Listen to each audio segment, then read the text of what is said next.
terminated without warning, reported them for tax evasion.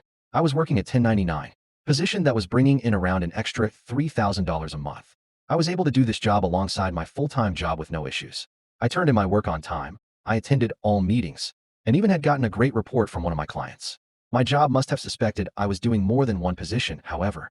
They started demanding that I check my email at least once an hour, and even set hours for me as a 1099 worker. I had to report when I was out of office, whether for injury or something else. I pointed out how I was a 1099 contractor, and that none of those things were a contractual obligation. In fact, the entire reason I took on the extra work with this company was the flexibility. They ignored this and continued to push. A few weeks ago, at nearly midnight, I received a termination email. No phone call, not even a text message. I went to log on to my computer the next day and saw my credentials were invalid. I reached out to my supervisor and was told to check my personal email, if you even do that, and that was the end of it.